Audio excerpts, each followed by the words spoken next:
नाम्नां साष्टसहस्रञ्च ब्रूहि गार्ग्य महामते। महालक्ष्म्या महादेव्या भुक्तिमुक्त्यर्थसिद्धये। गार्ग्योवाच सनत्कुमारमासीनं द्वादशादित्यसन्निभम्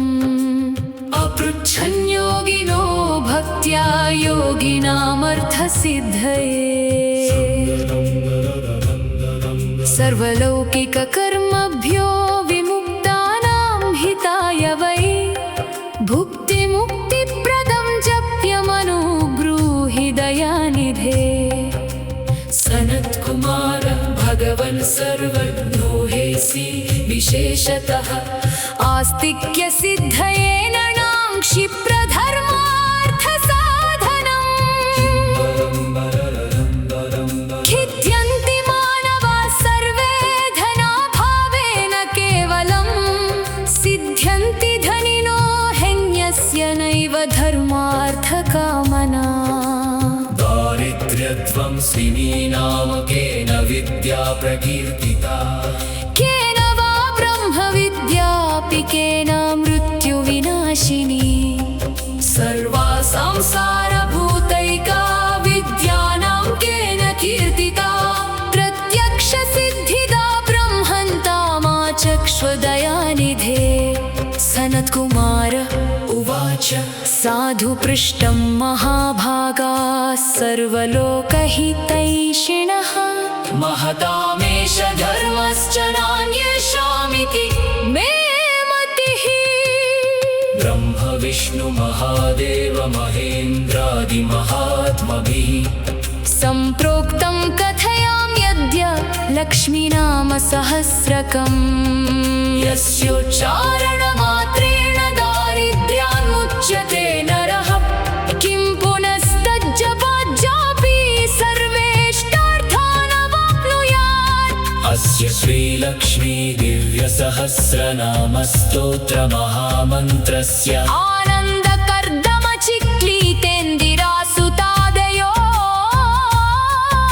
महात्मानो महर्षय अनुष्टुप् छन्दः। विष्णुमाया शक्तिः महालक्ष्मी परादेवता। श्रीमहालक्ष्मी प्रसादद्वारा सर्वेष्टार्थसिद्ध्यर्थे जपे विनियोगः। ध्यानम्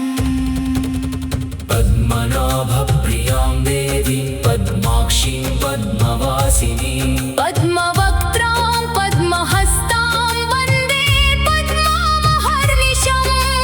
पूर्णेन्दुवदनां दिव्यरत्नाभरणभूषितां। वरदाभयहस्ताढ्यां ध्यायेच्चन्द्रसहोदरीम्।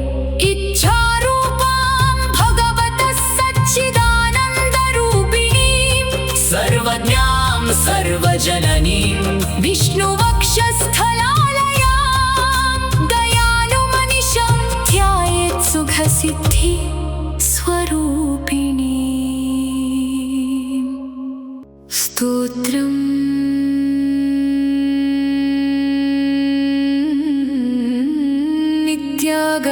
नित्यागतानन्तनित्या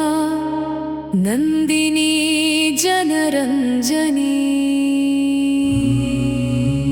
नित्यप्रकाशिनी चैव स्वप्रकाशस्वरूपिणी।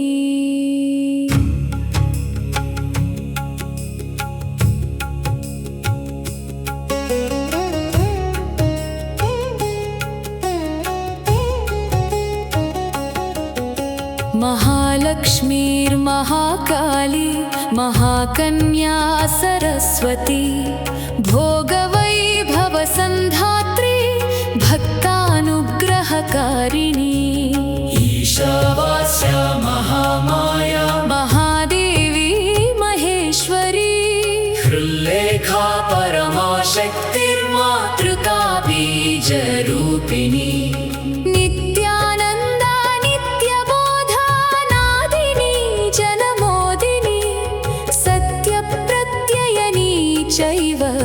स्वप्रकाशात्मरूपिणी त्रिपुरा भैरवी विद्या हंसा वागीश्वरी शिवा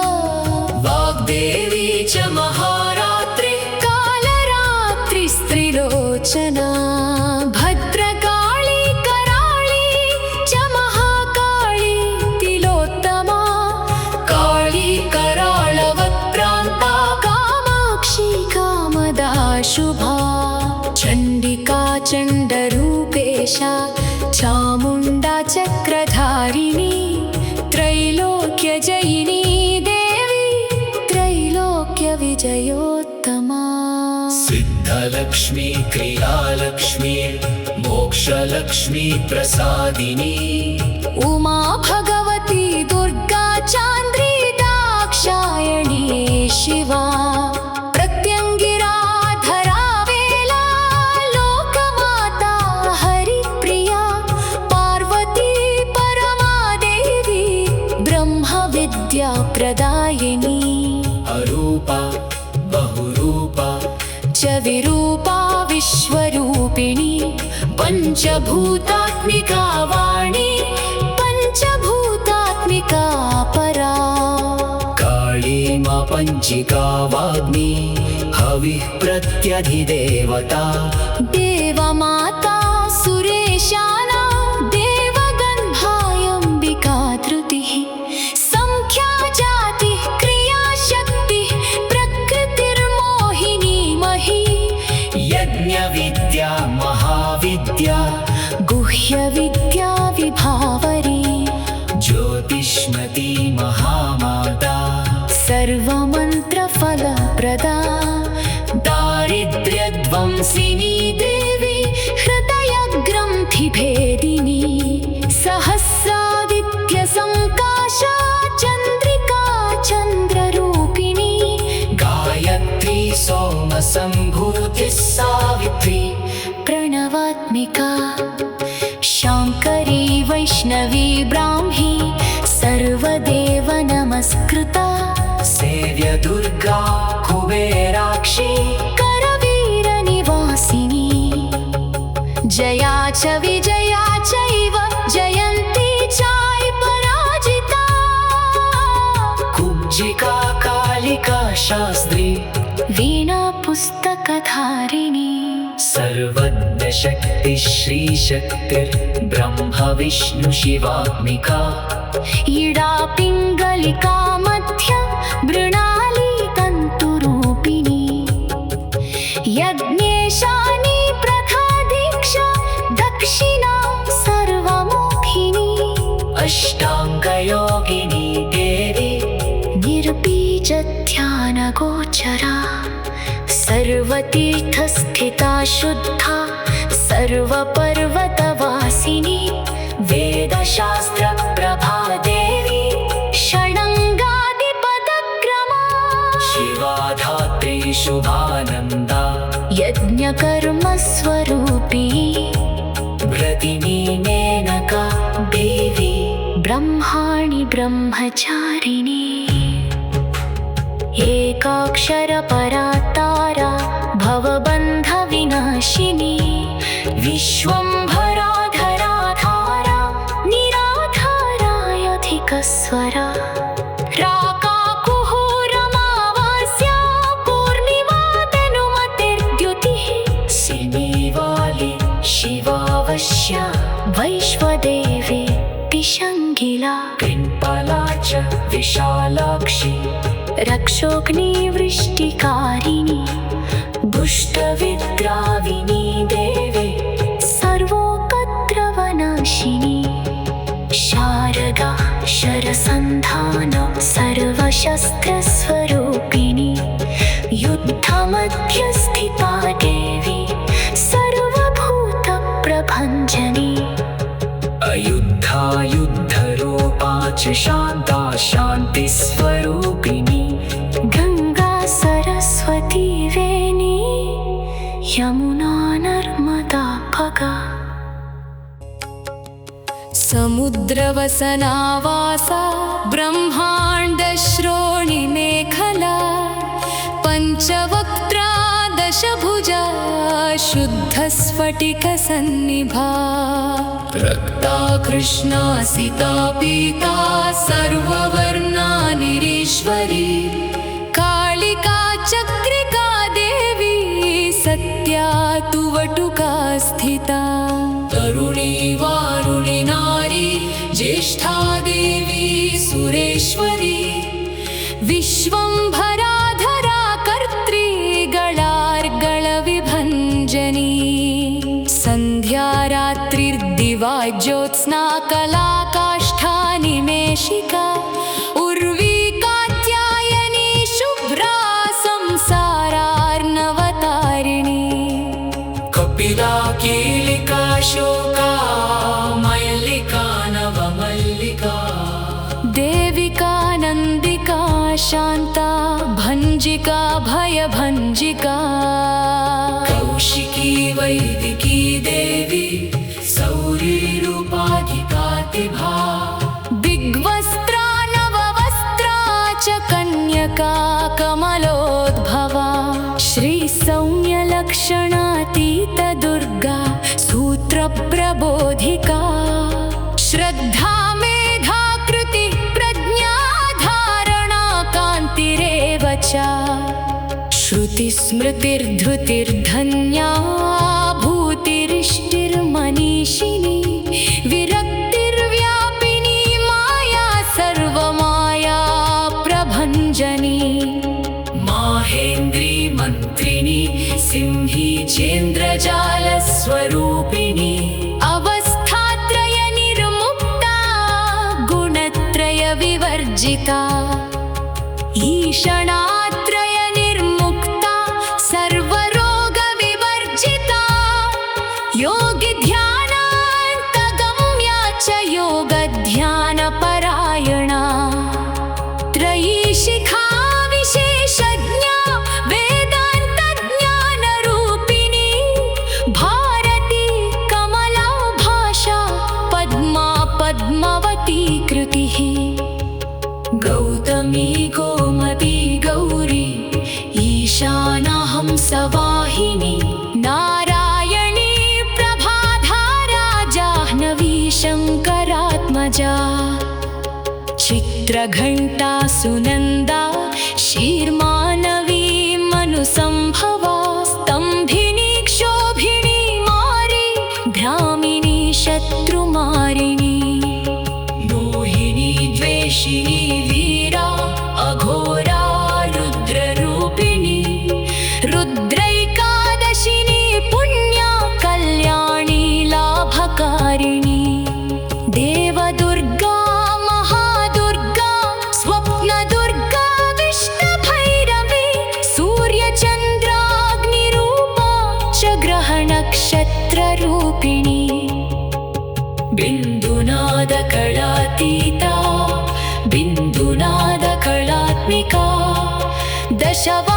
दशवायुजयाकारा कला षोडश संयुता काश्यपी कमला देवी नादचक्रनिवासिनी मृडाधारा स्थिरा गुह्या देविका चक्ररूपिणी अविद्या शर्वरी भुञ्जा जम्भासुरनिबर्हिणी श्रीकाया श्रीकला शुभ्रा कर्म निर्मूलकारिणी आदिलक्ष्मीर्गुणाधारा पञ्चब्रह्मात्मिका परा श्रुतिर्ब्रह्ममुखा वासा सर्वसम्पत्तिरूपिणी भृतसञ्जीवनि मैत्री कामिनी कामवर्जिता निर्वाणमार्गदा देवी हंसिनी काशिका क्षमा सपर्या गुणिनी भिन्ना निर्गुणा खण्डिता शुभा स्वामिनी वेदिनी शक्या शाम्बरी चक्रधारिणी दण्डिनी मुण्डिनी व्याघ्री शिखिनी सोमसंहतिः चिन्तामणिश्चिदानन्दा पञ्चबाणप्रबोधिनी बाणश्रेणिः सहस्राक्षी सहस्रभुजपादुका सन्ध्या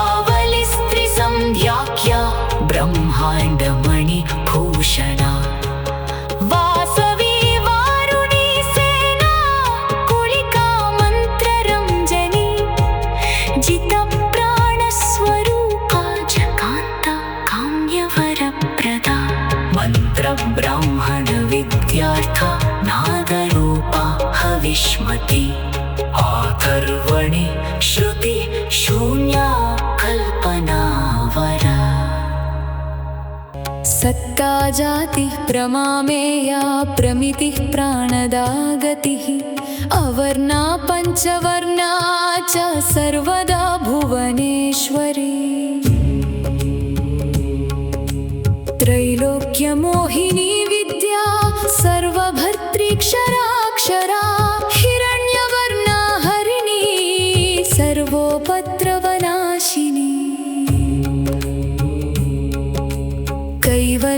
कैवल्यपदवीरेखा सूर्यमण्डलसंस्थिता सोममण्डलमध्यस्था वह्निमण्डलसंस्थिता वायुमण्डलमध्यस्था व्योममण्डलसंस्थिता चक्रिका चक्रमध्यस्था चक्रमार्गप्रवर्तिनी कोकिलाकुलचक्रेशा पक्षतिः पङ्क्तिपावनी सर्वसिद्धान्तमार्गस्था षड्वर्णावरवर्जिता शररुद्रहरा हन्त्री सर्वसंहारकारिणी पुरुषा पौरुषी तुष्टिः सर्वतन्त्रप्रसूतिका अर्धनारीश्वरी देवी सर्वविद्याप्रदायिनी भार्गवी आजुषी विद्या सर्वोपनिषदा स्थिता व्योमकेशाखिलप्राणा पञ्चकोशविलक्षणा पञ्चकोशात्मिका प्रत्यक्पञ्चब्रह्मात्मिका शिवा जगज्जराजनित्री च पञ्चकर्मप्रसूतिका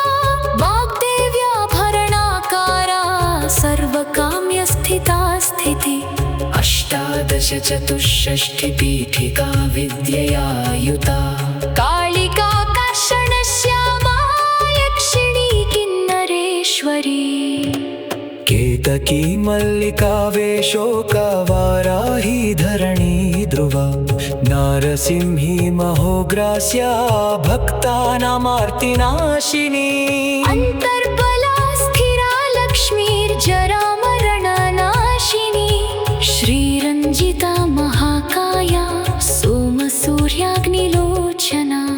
अदितिर्देवमाता च अष्टपुत्रा अष्टयोगिनी अष्टप्रकृतिरष्टाष्टवी प्राजद्विकृता कृतिः दुर्भिक्षध्वंसिनी देवी सीता सत्या च रुक्मिणी ख्यातिजा भार्गवी देवी देवयोनिस्तपस्विनी शाकम्भरी महाशोणा गरुडोपरि संस्थिता सिंहगा व्याघ्रगा देवी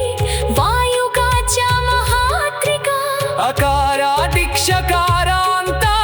सर्वविद्याधिदेवता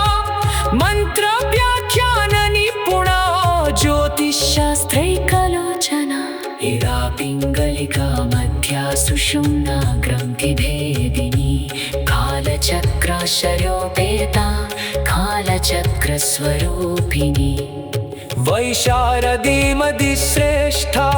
वरिष्ठा सर्वदीतिका वैनायकी वरारोहा श्रोणिमेला बहिर्वली जम्भिनी जुम्भिनी जम्भकारिणी गणकारिका शरणी चक्रिकानन्ता सर्वव्याधिचिकित्सकी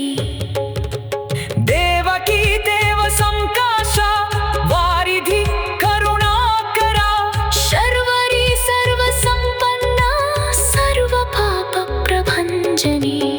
एकमात्रा द्विमात्रा च त्रिमात्रा च तथा परपरा अर्धमात्रा परा सूक्ष्मा सूक्ष्मार्था यर्थपरा अपरा एकवीरा विशेषख्या षष्ठी देवी मनस्विनी देशकर्म्या निष्कला लोका ज्ञानकर्माधिका गुणा सबन्ध्वानन्दसन्दोहा व्योमाकारा निरूपिता गद्यपद्यात्मिका वाणी सर्वालङ्कारसंयुता साधुबन्धपदन्यास सर्वौको घटिकावली षट्कर्मा कर्कशाकारा सर्वकर्मविवर्जिता आदित्यवर्णा चापर्णा कामिनी वररूपिणी ब्रह्माणि ब्रह्मसन्ताना वेदवाग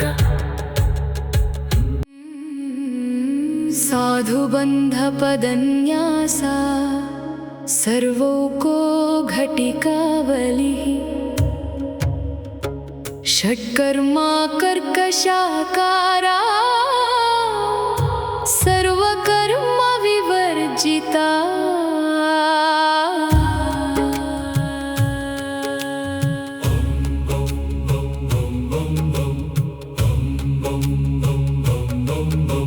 आदित्यवर्णा चापर्णा कामिनी वररूपिणी ब्रह्माणि ब्रह्मसन्ताना वेदवागीश्वरी शिवा पुराणन्यायमीमांसा धर्मशास्त्रागमश्रुता सद्यो वेदवती सर्वाहंसी विद्याधिदेवता विश्वेश्वरी जगद्धात्री विश्वनिर्माणकारिणी वैदिकी वेदरूपा च कालिका कालरूपिणी नारायणी महादेवी सर्वतत्त्वप्रवर्तिनी हिरण्यवर्णरूपा च हिरण्यपदसम्भवा कैवल्यपदवी पुण्या कैवल्यज्ञानलक्षिता ब्रह्मसम्पत्तिरूपा च ब्रह्मसम्पत्तिकारिणी वारुणी वारुणाराध्या सर्वकर्मप्रवर्तिनी एकाक्षरपराहुयुक्ता सर्वदारिद्र्यभञ्जिनी आशाङ्कुशान्विता दिव्या विना व्याख्याक्षसूत्रभृत् एकमूर्तिस्त्रयी मूर्तिर्मधुकैटभभञ्जिनी सांख्या सांख्यवती ज्वाला ज्वलन्ती कामरूपिणी जागृति सर्वसम्पत्तिः सुषुप्ता स्वेष्टदायिनी कपालिनी महादंष्ट्रा भ्रुकुटी कुटिलानना सर्वावासा सुवासा च बृहद्यष्टिश्च शक्वरी छन्दोगणप्रतिष्ठा च कल्माशी करुणात्मिका चक्षुष्मती महाघोषा खड्गचर्मधरा शनि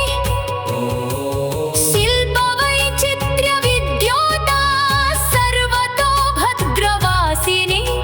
अचिन्त्यलक्षणाकारा सूत्रभाष्यनिबन्धना सर्ववेदार्थसम्पत्ति सर्वशास्त्रार्थमातृका अकारादिक्षकारान्त सर्ववर्णकृतस्थला सर्वलक्ष्मी सदानन्दा सारविद्या सदाशिवा सर्वज्ञा सर्वशक्तिश्च खेचरीरूपगोचकृता अणिमादिगुणोपेता पराकाष्ठा परागतिः हंसयुक्तविमानस्था हंसारूढा शशिप्रभा भवानी वासना शक्तिराकृतिस्थाखिलाखिला तन्त्रहेतुर्विचित्राङ्गी व्योमगङ्गा विनोदिनी वर्षा च वार्षिका चैव रुग्यजुस्सामरूपिणी महानदी नदी पुण्या गण्यपुण्यगुणक्रिया समाभिगतलभ्यार्था श्रुतभ्या स्वप्रिया घृणा नामाक्षरपरा देवी उपसर्गनखाञ्चिता निपातोरुद्वयी जङ्घा मातृका मन्त्ररूपिणी आसीना च शयाना च तिष्ठन्ति धावनाधिका लक्षलक्षणयोगाख्या ताद्रूप्य गणनाकृतिः सैकरूपा नैकरूपा सिन्धुरूपा तदाकृतिः समास तद्धिताकारा विभक्तिवचरात्मिका स्वाहाकारा स्वधाकारा श्रीपत्यर्थाङ्गनन्दिनी गम्भीरा गहना गुह्या योनिलिङ्गार्थधारिणी शेषवासुकि संसेव्यान् चपला वरवर्मिनी कारुण्याकार सम्पत्ति कीलकृन्मन्त्रकीलिका शक्तिबीजात्मिका सर्वमन्त्रेष्टाक्षयकामना आग्नेयी पार्थिवा आप्या वायव्या व्योमकेतना सत्यज्ञानात्मिका मूङ्गा ब्राह्मी ब्रह्मसनातनी अविद्यावासना माया प्रकृतिः सर्वमोहिनी शक्तिर्धारण शक्तिश्च चिदचिच्छक्तियोगिनी वक्त्रारुणा महामाया मरीचिर्मदमर्दिनी विराट् स्वाहा स्वधा शुद्धा निरूपास्ति सुभक्तिगा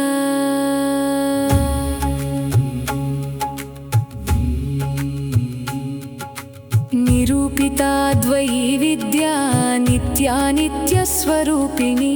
वैराजमार्गसञ्चारा सर्वसत्पथदर्शिनी जालन्धरी मृडानी च भवानी भवभञ्जनी त्रैकालिकज्ञानतन्तुस्त्रिकालज्ञानदायिनी नादातीता स्मृतिः प्रज्ञा धात्रीरूपा त्रिपुष्करा पराजिता विधानज्ञा विशेषितगुणात्मिका हिरण्यकेशिनी हेम ब्रह्मसूत्रविचक्षणा असंख्येयपरार्धान्तस्वरव्यञ्जनवैखरी मधुजिह्वा मधुमती मधुमासोदया मधुः माधवी च महाभागा मेघगम्भीरनिस्वना ब्रह्म विष्णु महेशादिज्ञातव्यार्थविशेषगा नाभौ वह्निशिखाकारा ललाटे चन्द्रसन्निभा भ्रूमध्ये भास्कराकारा सर्वताराकृतिर्हृदि कृत्तिकादिभरण्यन्तनक्षत्रेश्चार्चितोदया ग्रहविद्यात्मिका ज्योतिर्ज्योतिर्विन्मती जीविका ब्रह्माण्डगर्भिणी बाला सप्तावरणदेवता वैराजोत्तमसाम्राज्या कुमारकुशलोदया बगला भ्रमराम्बा च शिवदूती शिवात्मिका मेरुविन्ध्यादिसंस्थाना काश्मीरपुरवासिनी योगनिद्रा महानिद्रा विनिद्रा राक्षसाश्रिता सुवर्णदा महागङ्गा पञ्चाख्या पञ्चसंहतिः सुप्रजाता सुवीरा च सुपोषा सुपतिः शिवा सुगृहा रक्तबीजान्ता हतकन्दर्पजीविका समुद्रव्योममध्यस्था समबिन्दुसमाश्रया सौभाग्यरसजीवातुस्तारासारविवेकदृक् त्रिवल्यादिसुपुष्टाङ्गा भारती भरताश्रिता नादब्रह्ममयी विद्या ज्ञानब्रह्ममयी परा ब्रह्मनाडी निरुक्तिश्च ब्रह्मकैवल्यसाधनम् कालिकेय महोदार वीर्यविक्रमरूपिणी वडवाग्निशिखावक्त्रा महाकवलतर्पणा महाभूता महादर्पा महासारा महाक्रतुः पञ्चभूता महाग्रासा पञ्चभूताधिदेवता सर्वप्रमाणा सम्पत्तिः सर्वरोगप्रतिक्रिया ब्रह्माण्डान्तर्बहिर्व्याप्ता विष्णुवक्षो विभूषी शाङ्करी विधिवक्त्रस्था प्रमरावरहेतुकी हेममाला पाञ्चलोचना सर्वागम सदाचार मर्यादाया तु भञ्जनी पुण्यश्लोक प्रबन्धाख्या सर्वान्तर्यामि रूपी सामगान समाराभ्य श्रोत्रकर्णनसायनम् जीवलोकैकजीवातुर्भद्रोदार विलोकना तटित्कोटिलसत्कान्तिस्तरुणी हरिसुन्दरी नीदनेत्रा च सेन्द्राक्षी विशालाक्षी सुमङ्गला सर्वमङ्गलसम्पन्ना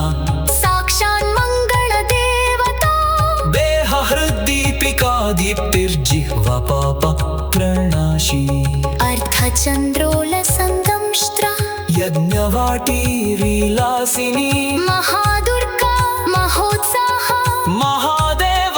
वलोनया डाकिनीड्या शाकिनीड्या साकिनीड्या समस्तजुट निरङ्कुशा नाकिबन्द्या षडाधाराधिदेवता भुवनज्ञानिनि श्रेणी भुवनाकारवल्लरी शाश्वते शाश्वताकारा लोकानुग्रहकारिणी सारसि मानसि हंसी हंसलोकप्रदायिनी चिन्मुद्रालङ्कृतकरा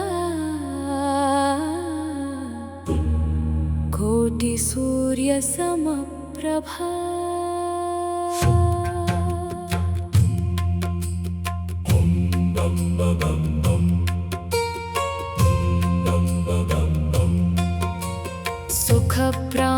सुखप्राणिशिरोरेखा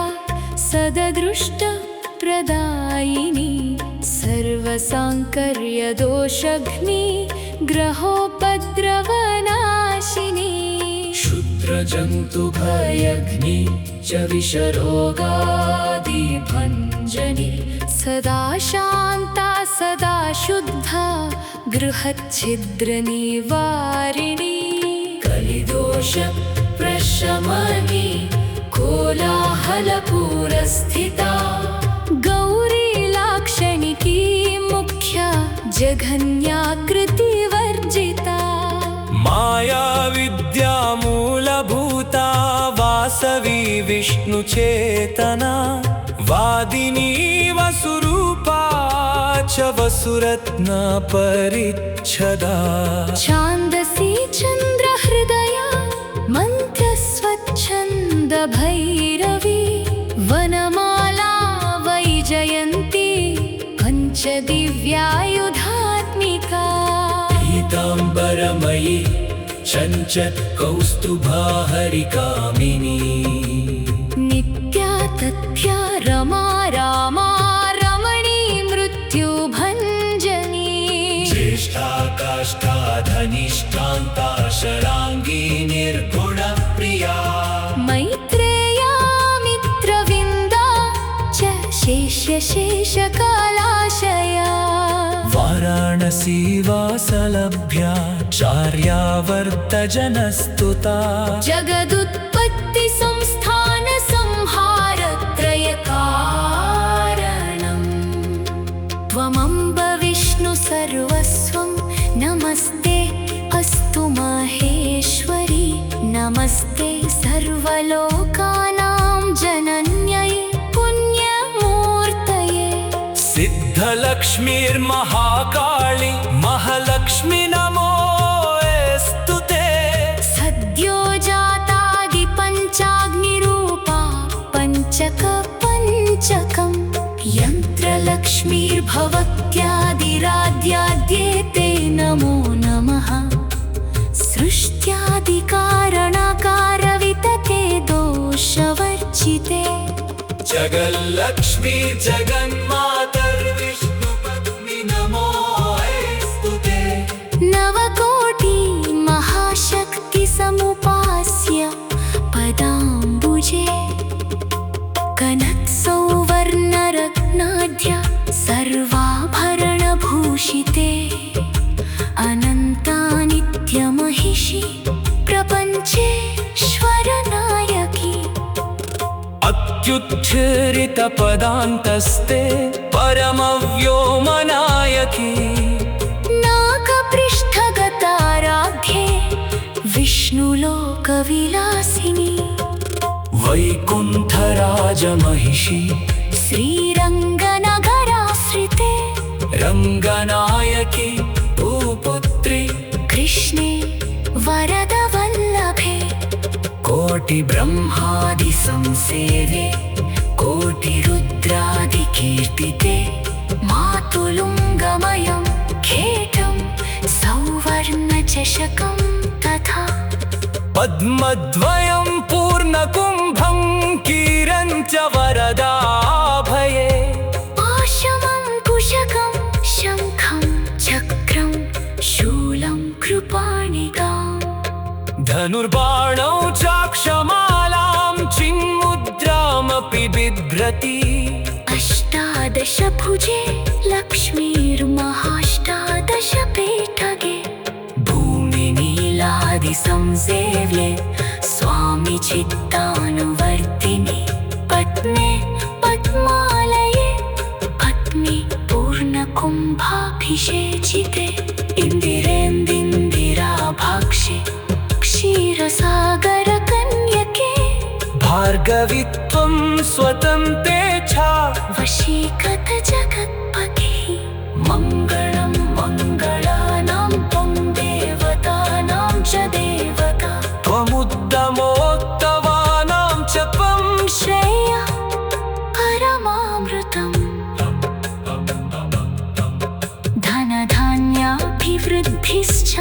सार्वभौमसुखोच्छ्रया आन्दोलिकादिसौभाग्यं मत्ते भारि महोदयः पुत्रपौत्राभिवृद्धिश्च विद्याभोगबलादिकम् आयुरारोग्यसम्पत्तिरष्टैश्वर्यं त्वमेव हि परमेशविधूकिश्च सूक्ष्मात् सूक्ष्मकरागतिः सदया पाङ्गसन्तत्कब्रह्मेन्द्रादि पदस्थिति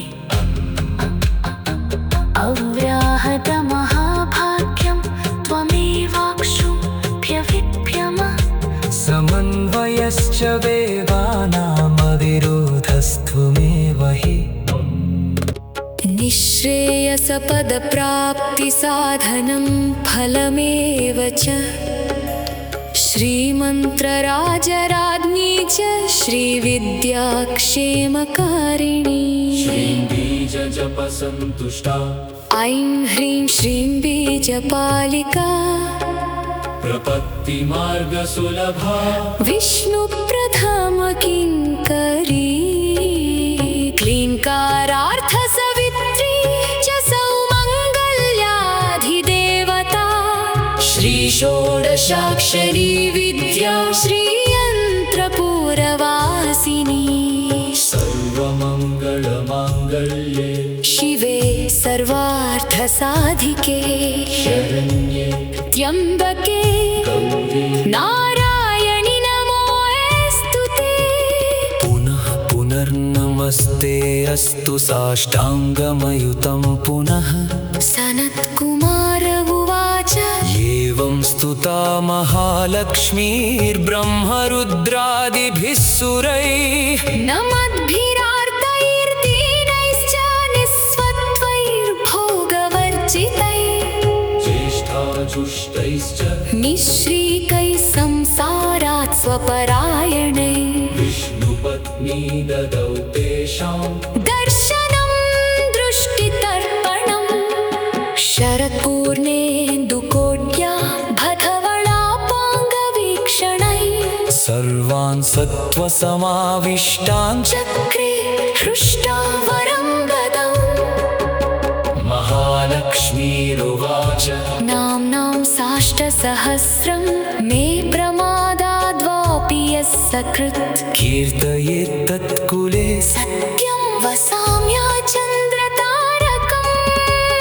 किं पुनर्नियमाज्जप्तुर्मदेकशरणस्य च मातृवत्सानुकम्पाहं पोषकी श्यामः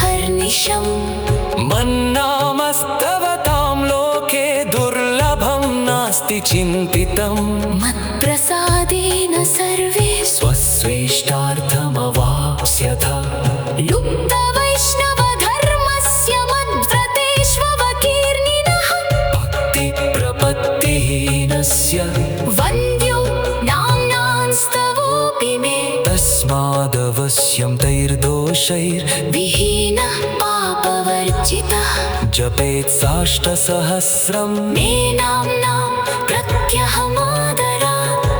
साक्षादलक्ष्मीपुत्रोऽपि दुर्भाव्योऽप्यलसोऽपि प्यलसोऽपि वा अप्रयत्नोऽपि मूढोऽपि विकलः पतितोऽपि च अवश्यं प्राप्नुयात् भाग्यं मत्प्रसादेन केवलं स्पृहेयमचिराद्देवा वरदानाय चापिना ददामि सर्वमिष्टार्थं लक्ष्मीति स्मरतां ध्रुवम् सनत्कुमार उवाच